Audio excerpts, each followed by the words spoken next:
Hello everyone, কেমন আছো তোমরা? আশা করছি তোমরা খুব ভালো আছো। তোমরা দেখছো এসএসসি অ্যাসপিরেশন ইউটিউব চ্যানেল, তোমাদের অতি প্রিয় ইউটিউব চ্যানেল, এবং আশা করি তোমাদের প্রিপারেশন খুব ভালো চলছে। দেখো, এসএসসি রিলেটেড যারা ক্যান্ডিডেট আছো, বা রেলওয়ে রিলেটেড ক্যান্ডিডেট আছো, বা আইবিপিএস রিলেটেড ক্যান্ডিডেট আছো, অর্থাৎ এসএসসি, রেলওয়ে, ব্যাংক, এই তিনটে যারা ক্যান্ডিডেট আছো তাদের কিন্তু একটা খুব টেনশনের সময় চলছে এখন।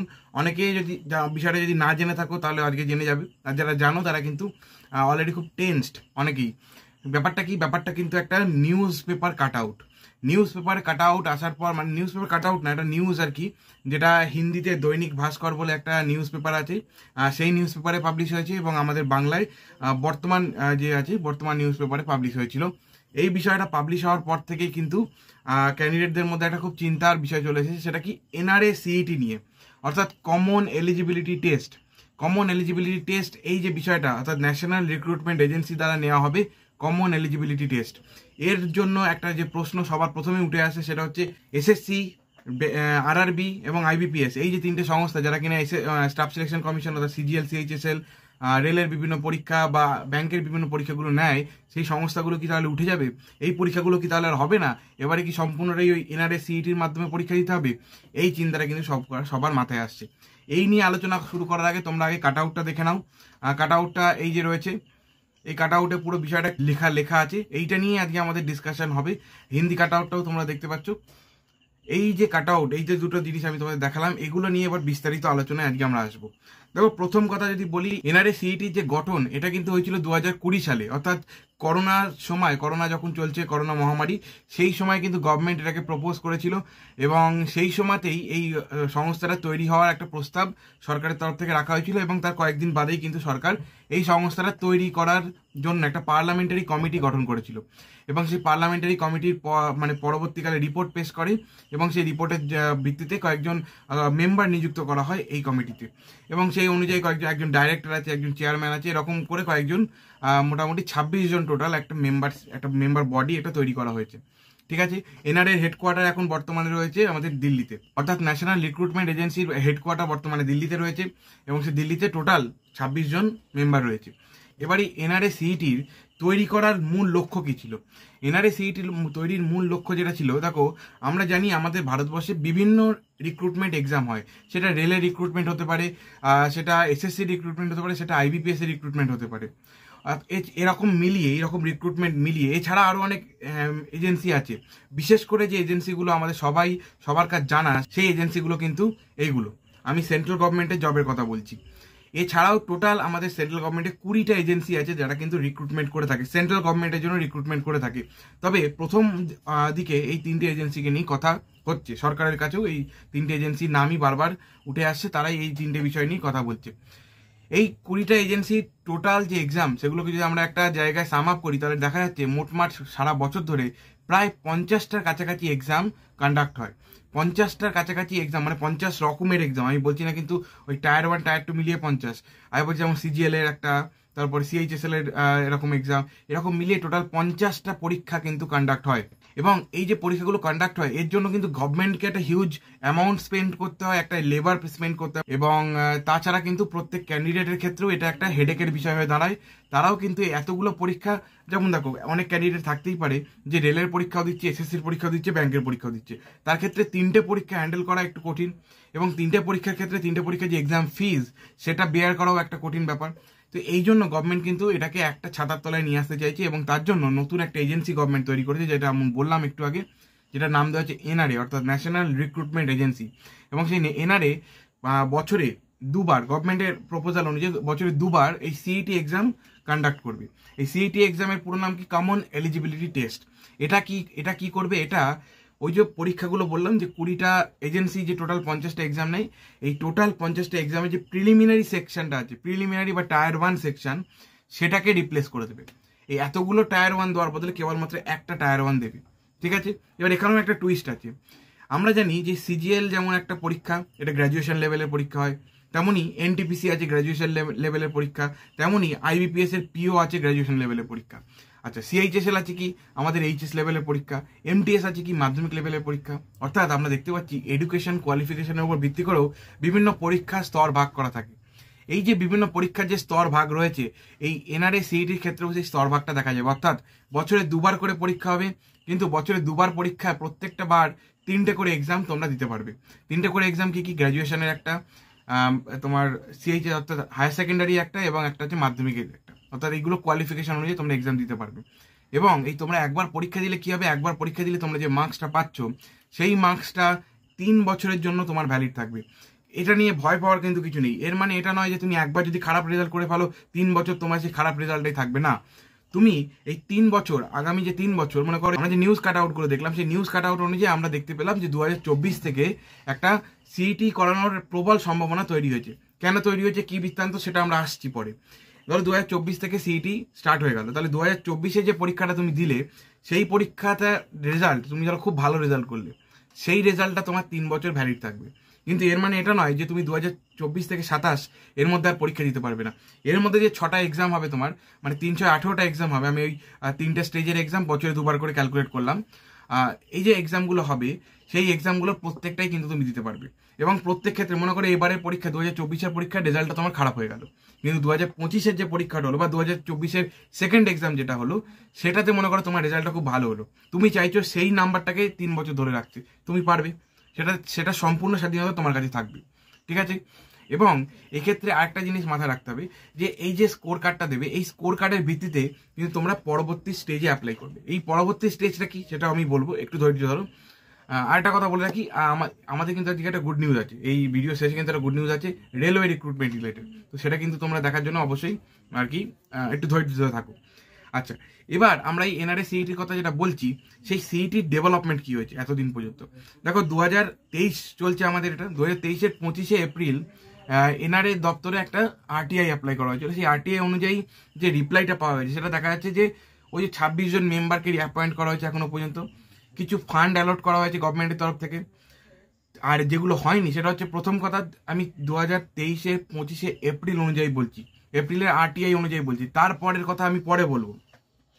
এই 25শে এপ্রিল পর্যন্ত কোনো সিলেবাস ডিসাইড হয়নি, কোনো ক্রুশিয়াল ডেট ডিসাইড হয়নি কবে থেকে এক্সাম স্টার্ট হবে, কোনো এক্সাম প্যাটার্ন ডিসাইড হয়নি, কোনো নর্মালাইজেশন মেথড ডিসাইড হয়নি, এবং কোনো রিজিওনাল সেন্টার ডিসাইড হয়নি। অর্থাৎ রিজিওনাল সেন্টার মানে যেমন মনে করো আমাদের এসএসসি ইস্টার্ন রিজিয়নে একটা সেন্টার আছে কলকাতাতে, এরকম কোনো সেন্টার ডিসাইড হয়নি। এবার এই যে এত কিছু ডিসাইড হয়নি, এর পরবর্তীকালে যদি কোনো কিছু হয়ে থাকে তাহলে সেটা আমাদের জানা দরকার।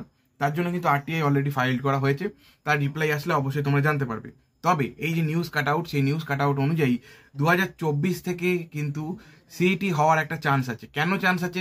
কারণ এই নিউজ পেপার দৈনিক ভাস্কর, বিশেষ করে দৈনিক ভাস্করের যে এডিটর বা দৈনিক ভাস্করের যে নিউজ রিপোর্টার, তার মতে এনআরএর যে উচ্চপদস্থ আধিকারিক, তাদের মতানুসারে এই যে বিষয়গুলো তার পরবর্তী, অর্থাৎ এপ্রিলের পরবর্তী সময়ে কিন্তু ডিসাইড হয়ে গেছে। এবং পার্লামেন্টারি কমিটির কাছে একটা রিপোর্টও পেশ করে দিয়েছে এনআরএ, যে এই যে প্যাটার্ন কী হবে, এক্সাম প্যাটার্ন, তারপরে তো সিলেবাস কী হবে, নর্মালাইজেশন ফ্যাক্টর কী হবে, এক্সাম শিডিউল কী হবে, এক্সাম ফিস কী রাখা হবে, এত কিছু কিন্তু ডিসাইড করে একটা কি বলবো রিপোর্ট সাবমিট করে দিয়েছে, ঠিক আছে। এই রিপোর্ট অনুযায়ী কিন্তু সে পার্লামেন্টারি কমিটি ডিসাইড করবে, এবং সরকারের যে ডিপার্টমেন্ট অফ পার্সোনাল ট্রেনিং বলে যে ডিপার্টমেন্ট আছে ডিওপিটি, তারা কিন্তু এই ডিসিশনটা, ফাইনাল ডিসিশনটা নেবে, ঠিক আছে, যে আলটিমেটলি কিভাবে বিষয়টা করা হবে। যদিও সেটা কিন্তু এনআরএ একটা পুরো ম্যাপ করে দিয়েছে, ঠিক আছে, এনআরএ সম্পূর্ণ ম্যাপটা করে দিয়েছে, এবং সেই ম্যাপ অনুযায়ী মানে পুরো একটা ছকে দিয়েছে ব্যাপারটা, সেই অনুযায়ী কিন্তু ব্যাপারটা চলবে। আচ্ছা, এবার এই এনআরএ বেসিক যদি আমরা বলি, তাহলে এনআরএ বেসিক যেটা বললাম, সেটা প্রথমের দিকে এসএসসি, আরআরবি এবং আইবিপিএস, এই 3টে সংস্থাকেই ফোকাস করবে। পরবর্তীকালে ধীরে ধীরে সমস্ত সংস্থাগুলোকে এর আওতায় আনা হবে। অর্থাৎ এসএসসি, আইবিপিএস, আরআরবি এরা যে পরীক্ষাগুলো নেয়, সেই পরীক্ষাগুলো প্রিলিমিনারি এনআরএ সিইটি দ্বারা রিপ্লেস করা হচ্ছে। কিন্তু এখানেও একটা টুইস্ট আছে। সিইটির কথা অনুযায়ী বা সিইটির ডাইরেক্টরদের কথা অনুযায়ী প্রথম দিকে, অর্থাৎ 2024-এ যদি শুরু হয়, 2024-এর প্রথম দিকেই যদি 3টে স্টেজের এক্সাম নেওয়া শুরু করে এনআরএ সিইটি, তাহলে একটা বিপুল পরিমাণ ক্যান্ডিডেটকে তাদের হ্যান্ডেল করতে হবে। আমরা সকলেই জানি যে রেলের যখন রিক্রুটমেন্ট হয়েছিল, এনটিপিসি রিক্রুটমেন্ট, তখন প্রায় 1 crore অ্যাবাভ ক্যান্ডিডেট কিন্তু অ্যাপ্লাই করেছিল, ঠিক আছে। এই যে এত ক্যান্ডিডেট অ্যাপ্লাই করেছিল, তাহলে এত ক্যান্ডিডেটকে ম্যানেজ করার জন্য আমরা দেখেছি যে আরআরবি হিমশিম খেয়ে গেছে। আরআরবি যে হিমশিম খেয়ে গেছে, এইটাকে মাথায় রেখে কিন্তু এনআরএ বলছে যে প্রথম দিকেই 3টে স্টেজের এক্সাম কন্ডাক্ট করা যাবে না। তাহলে প্রথম দিকে তারা কোনটা করবে? প্রথম দিকে তারা করবে গ্র্যাজুয়েশন লেভেলের এক্সামটা, ঠিক আছে, মানে প্রথম স্টার্ট হবে গ্র্যাজুয়েট লেভেলের এক্সাম দিয়ে, অর্থাৎ সিজিএল, আইবিপিএস, আরআরবি, এনটিপিসি, এই যে এক্সামগুলো হয় তার প্রিলিমিনারিতে তারা কন্ডাক্ট করবে, ঠিক আছে। এবার এখানে কিছু কনসার্ন আছে। কনসার্ন কি? দেখো আমরা জানি যে 3টে যে এক্সাম এজেন্সির কথা বলা হচ্ছে তাদের এক্সাম প্যাটার্ন সম্পূর্ণ আলাদা হয়। যেমন এসএসসির ক্ষেত্রে এক্সাম জিকে ওরিয়েন্টেড থাকে, আইবিপিএস এর ক্ষেত্রে এক্সাম কি থাকে, ম্যাথ রিজনিং ওরিয়েন্টেড থাকে, এবং আরআরবির ক্ষেত্রে কি থাকে, আরআরবিতে জিকে আর ম্যাথ আর ওয়েটেজ থাকে, ইংলিশ সেখানে থাকে না। কিন্তু যখন একটা কমন পরীক্ষা হবে তখন সেখানে সিলেবাসটাও একটা কমন কিছু করা হবে। তাহলে সেক্ষেত্রে যেসব ক্যান্ডিডেট শুধু আরআরবির জন্য পড়াশোনা করতো এবং ইংলিশটাকে নেগলেক্ট করতো তাদেরকে কিন্তু এবার ইংলিশ পড়তে হবে। ঠিক আছে, যারা শুধু এসএসসির ক্ষেত্রে করতো তাদেরকে তো হয়তো ম্যাথ রিজনিংয়েও বেশি ফোকাস করতে হবে। অর্থাৎ সিলেবাসে খুব মাইল্ড কিছু চেঞ্জ আসতে পারে, এখনও সেটা কিন্তু অফিসিয়াল কিছু নয়। চেঞ্জ আসবেই কিনা এমন কিছু বলা নেই, আসতে পারে। আচ্ছা, এবার এই সিইটির বেনিফিটস কিছু আছে। সিইটির বেনিফিট কি? প্রথম দেখো, কেবলমাত্র একটা টায়ার 1 এক্সাম দিতে হবে তোমাকে একাধিক পরীক্ষার জন্য। এই একাধিক পরীক্ষার যে টায়ার 1 তোমাকে দিতে হতো, বারবার তোমাকে এক্সাম সেন্টারে যেতে হতো, বারবার তোমাকে ফর্ম ফিল আপ করতে হতো, সেই যে বিষয়টা সেটা কিন্তু তোমাকে করতে হবে না। 2 নম্বর কি? 2 নম্বর হচ্ছে তোমার যে স্কোর কার্ডটা থাকবে সেটা 3 বছরের জন্য ভ্যালিড থাকবে, আমি বললাম, এবং তুমি সেটাকে বারবার সুযোগ পাবে রিনিউ করার জন্য, অর্থাৎ তোমার সেটা আপডেট করার জন্য তুমি কিন্তু সুযোগ পাবে। আচ্ছা, একটাই মাত্র ফিস তোমাকে পেমেন্ট করতে হবে, একাধিক এক্সামের জন্য তোমাকে বারবার ফিস পেমেন্ট করতে হবে না। আচ্ছা, জেনারেল একটা সিলেবাস পাচ্ছ, যে সিলেবাসটা তোমার সব কটা এক্সামের জন্য থাকছে। আচ্ছা, এখানেও একটা টুইস্ট আছে, আমি আসছি। আচ্ছা, বছরে 2বার এক্সাম হবে। আর সবচেয়ে বড় অ্যাডভান্টেজ যেটা থাকবে সেটা হচ্ছে তোমার এক্সাম সেন্টারগুলো তোমার নিজের ডিস্ট্রিক্টে হবে। এটা গভর্নমেন্ট কিন্তু মানে কি বলবো, এনসিওর করেছে যে প্রত্যেকটা ক্যান্ডিডেটের নিজস্ব ডিস্ট্রিক্টে তাদের এক্সাম সেন্টারটা পড়বে এবং এক্সামটা কম্পিউটার বেসড এক্সাম হবে, যেমন হয় আমাদের ক্ষেত্রে। আমরা জানি যে আমাদের টিসিএস একটা এক্সাম নেয়, এসএসসি ক্ষেত্রে, আরআরবির ক্ষেত্রে বা আইবিপিএস এর ক্ষেত্রে, সব ক্ষেত্রেই টিসিএস ভেন্ডার। এক্ষেত্রেও হয়তো বা টিসিএসই ভেন্ডার হয়ে যাবে, কম্পিউটার বেসড একটা এক্সাম হবে। ঠিক আছে, এবং যে পার্লামেন্টারি কমিটির কাছে রিপোর্ট পেশ করেছে বললাম এনআরএ, তাতে কিন্তু এরকমটা বলা আছে যে এক্সাম মানে অর্গানাইজ করার জন্য যে ভেন্ডার, সেটার জন্য কিন্তু টেন্ডার পাবলিশ হয়েছে, কিন্তু সেটা অফিসিয়ালি এখনো পর্যন্ত জানা যায়নি আদৌ হয়েছে কিনা, তবে পার্লামেন্টারি কমিটিতে এটা বলেছে। আচ্ছা, আমি যেটা বললাম কেবলমাত্র একবার ফিস পেমেন্ট করতে হবে। এখানে একটা টুইস্ট আছে, আমি বললাম এটা এখনো ক্লিয়ার হয়নি, সেই জন্য আমি টুইস্ট বলছি। তুমি এনআরএ সিইটিতে অ্যাপ্লাই করলে, ঠিক আছে, এনআরএ সিইটিতে অ্যাপ্লাই করার পরে তুমি তাতে একটা স্কোর করলে, সেই স্কোরের ভিত্তিতে তোমার ইচ্ছা ধরো সিজিএল এ চাকরি নেওয়ার, তাহলে তোমাকে কিন্তু এসএসসি যখন সিজিএল এর নোটিফিকেশন বার করবে তখন সিজিএল এর কাছে গিয়ে আবার অ্যাপ্লাই করতে হবে। সেই সময় সেই অ্যাপ্লিকেশন চার্জ লাগবে কিনা সেই কথাটা কিন্তু এখনো কিন্তু কেউ ক্লিয়ার করে বলেনি। ঠিক আছে, হয়তো বা সেখানে লাগতে পারে, তাহলে সেক্ষেত্রে দেখা যাবে আমাদের ডবল এক্সাম ফি আবার লেগে যেতে পারে। যাই হোক, মানে আমাদের এখানে সবচেয়ে বড় অ্যাডভান্টেজ যেটা, সেটা হচ্ছে যে আমাদের বারবার একাধিক প্রিলিমিনারি এক্সাম দিতে হবে না, কেবলমাত্র একটা প্রিলিমিনারি এক্সাম দিলেই কাজ মিটে যাবে। এটাই আমাদের এখানে সবচেয়ে বড় অ্যাডভান্টেজ। আচ্ছা, এবার দেখো এখানে এই বিষয়টা কেন এত ভাইটাল হয়ে গেছে। এটা ভাইটাল হওয়ার সবচেয়ে বড় কারণ, এসএসসি কিন্তু 2024-এর যে মেজর এক্সামগুলো নেয় সেই এক্সামগুলোর ক্যালেন্ডার পাবলিশ করেনি। এই জন্য এটা কিন্তু একটা স্টুডেন্টদের মধ্যেও কিন্তু একটা কনফিউশনের জায়গা দাঁড়িয়ে গেছে। তাহলে হয়তো এটাই সত্যি যে এনআরএ সিইটি 2024 থেকেই আসতে চলেছে, বা রেলওয়েজও কিন্তু এখনো পর্যন্ত কোনো এক্সামের নোটিফিকেশান দিচ্ছে না। আইবিপিএস এর ক্যালেন্ডার এখনো হয়তো পাবলিশ হয়নি, ওটা আমি এক্স্যাক্টলি জানি না, আমাকে একটু দেখতে হবে। এই যে বিষয়গুলো, এইগুলোই কিন্তু স্টুডেন্টদের মনে আরও ভীতি সঞ্চার করছি। তবে আমি তোমাদের বলবো ভয় পাওয়ার কোনো কারণ নেই, কারণ দেখো তুমি যা পড়ছো, জিকে, জিআই, ম্যাথ, ইংলিশ, এই যে বিষয়গুলো, বা আর জেনারেল সায়েন্স আমি বলতে পারি, এই যে জিনিসগুলো, এর বাইরে তো তোমাদের কিছু আসবে না। যেমন আমরা দেখতে পাচ্ছি সিজিএল, সিএইচএসএল, এমটিএস সব কটার এক্সাম প্যাটার্ন চেঞ্জ হয়ে গেছে 2022 থেকে। তাহলে এক্সাম প্যাটার্ন এখানে চেঞ্জ হয়েছে, তুমি এই এক্সাম প্যাটার্নের সঙ্গে যদি নিজেকে খাপ খাইয়ে নিতে পারো, তাহলে সিইটির এক্সাম প্যাটার্ন যখন চেঞ্জ হবে তুমি সেখানেও খাপ খাইয়ে নিতে পারবে।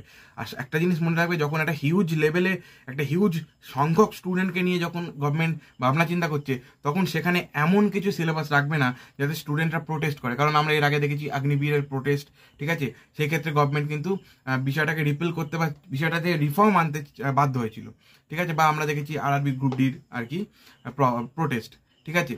তো সেই জন্য কিন্তু হিউজ কোনো চেঞ্জ হবে না, তোমরা কিন্তু সকলেই যেমন প্রিপারেশন করছো তেমন চালিয়ে যাও।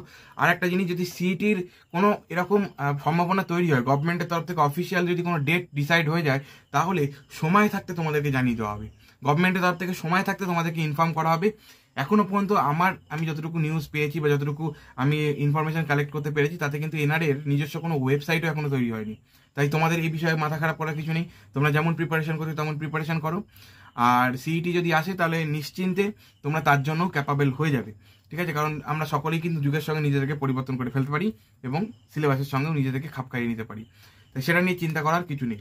এবার রেলের যে গুড নিউজটার কথা বলছিলাম সেটা কি, সেটা আমি কয়েকদিন আগে একটা ভিডিও বানিয়েছিলাম, সেখানে বলেছিলাম যে রেলওয়ে বোর্ড চিন্তা ভাবনা করছে যে গ্রুপ ডির যে ভ্যাকেন্সিটা আছে বা গ্রুপ ডির যে পোস্টগুলো আছে সেই পোস্টগুলোকে প্রমোট করে দেবে গ্রুপ সিতে, অর্থাৎ গ্রুপ ডি পোস্টটাকেই তুলে দেবে। এবার সেই সব পোস্টগুলো সম্পূর্ণ চলে যাবে গ্রুপ সি র্যাঙ্কে, ঠিক আছে, অর্থাৎ তাদের র্যাঙ্কটা বেড়ে যাবে। সেটা কিন্তু অফিসিয়াল হয়ে গেছে। রেলওয়ে গ্রুপ ডি কিন্তু একটা মিনি স্টেটমেন্ট জারি করে সমস্ত যে আছে ডিপার্টমেন্টগুলো আছে তাদেরকে কিন্তু জানিয়েছে যে এবারে গ্রুপ ডি পোস্টটা গ্রুপ সিতে ট্রান্সফার হতে চলেছে। অফিসিয়ালি এখনো সেই বিষয়টা ফাইনাল হয়নি, সেটা প্রসেসিংয়ে রয়েছে, অর্থাৎ গ্রুপ ডি পোস্টগুলো গ্রুপ সিতে চলে যাচ্ছে। এবং যেমনটা তখন আমি বলেছিলাম যে হয়তো গ্রুপ ডির সিলেবাসটা চেঞ্জ হতে চলেছে, এবং আমি তোমাদের একটা নিউজ কাট আউটও দেখিয়েছিলাম গ্রুপ ডি সিলেবাস সত্যিই চেঞ্জ হতে চলেছে। এবারে কিন্তু আইটিআই বাধ্যতামূলক, তবে আইটিআই ছাড়া বেশ কিছু নতুন পোস্ট গ্রুপ ডির মধ্যে কিন্তু ইনক্লুড হচ্ছে, এটাও কিন্তু একটা খুশির খবর। আইটিআই ছাড়াও বেশ কিছু গ্রুপ ডির পোস্ট কিন্তু ইনক্লুড হচ্ছে এই আর কি লিস্টের মধ্যে, ঠিক আছে, যেখানে কিন্তু ভ্যাকেন্সি প্রচুর থাকবে, যেখানে যে পোস্ট ওই পোস্টগুলোতে অ্যাপ্লাই করতে গেলে কিন্তু আইটিআই না থাকলেও চলে যাবে, ঠিক আছে। অর্থাৎ তোমরা যদি শুধু মাধ্যমিক পাস হও তাহলেও কিন্তু অ্যাপ্লাই করতে পারবে, ঠিক আছে। এই দুটো কিন্তু মেজর আপডেট রেলওয়ে রিলেটেড। আর এনআরএ সিইটি রিলেটেড আর যদি কোনো তোমাদের জিজ্ঞাসা থাকে তাহলে তোমরা অবশ্যই আমাকে কমেন্টে জানাতে পারো এবং আমি তোমাদের রিপ্লাই সেখানে দিয়ে দেবো। আর যদি লেটেস্ট কোনো আপডেট এনআরএ সিইটি রিলেটেড বা কোনো জব রিলেটেড আসে তাহলে আমি অবশ্যই তোমাদেরকে আপডেট করে দেবো এই চ্যানেলে। তার জন্য কী করতে হবে, চ্যানেলটাকে সাবস্ক্রাইব করতে হবে এবং আমাদের সঙ্গে থাকতে হবে। আর ভিডিওটা ভালো লাগলে অবশ্যই লাইক শেয়ার কমেন্ট করতে ভুলবে না। আর এইটুকুই, আজকের ভিডিওটা এই পর্যন্তই থাক। দেখা হয় পরের কোনো ইনফরমেটিভ ভিডিওতে, নতুন কোনো ক্লাসে, নতুন কোনো টপিক নিয়ে, নতুন কোনো বিষয়ে আলোচনা নিয়ে। ততক্ষণের জন্য stay tune, stay happy and keep study.